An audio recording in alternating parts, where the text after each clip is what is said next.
धन्य ती माझी क्रांती ज्योती सावित्री माऊली. धन्य ती माझी क्रांती ज्योती सावित्री माऊली.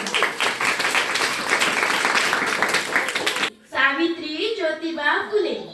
मी खंडोजी पाटलांची मी कन्या. माझं लग्न अवघ्या 9व्या वर्षात झालं. माझं लग्न अवघ्या 9व्या वर्षात झालं ज्योतिबांसोबत. मला माहित नव्हतं की ते शिकलेले आहेत, पण मला हे माहित होतं की मला शिकायचं. मला काही दिवसांनी माहित झालं की ज्योतिबांनी शाळा उघडलेली आहे, पण मला शाळा म्हणजे हेच माहित नव्हतं. तेव्हा ज्योतिबांना मी प्रश्न विचारला, शाळा म्हणजे काय? तेव्हा ज्योतिबांनी म्हणाले, शाळा म्हणजे मुलींना शिकवण देणारी शाळा. मला काही समजलंच नाही, तर मी म्हणाले, शाळा का असते?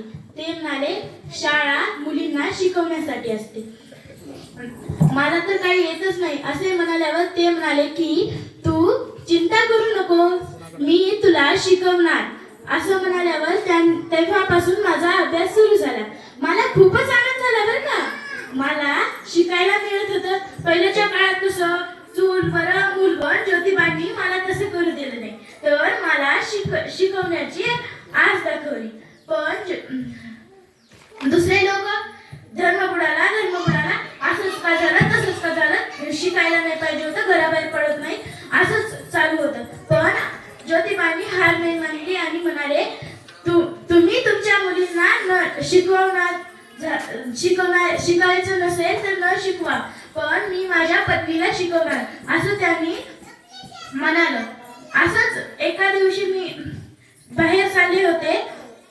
सारे लोक म्हणत होते आपली धर्म बुडून बाहेर कसं फिरत आहे. तेव्हा मी म्हणाले, मी कोणता धर्म बुडवला नाही, मी शिक्षण घेत आहे. तर सर्व लोक माझ्यावर हसले, पण मी त्याचं काहीच वाईट मनावर घेतलं नाही आणि घरी गेले. काही दिवसानंतर ज्योतिबा आणि मी मिळून शाळा उघडली. त्यामध्ये काही मुली यायच्या, पण मी जेव्हा शाळेत जायचे तेव्हा माझ्या अंगावर चिखल फेकायचे, थुंकायचे, पण मी त्याला पण काही म्हणितले नाही. माझ्या अंगावर थुंकायचे, चिखल फेकायचे, शेण फेकायचे. अहो, मी इतकं सहन केलं, तर तुम्ही एवढं समजू शकत नाही की मी कशासाठी इतकं शिकवलं.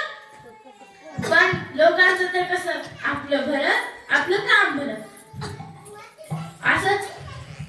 असंच दिवस निघत गेले.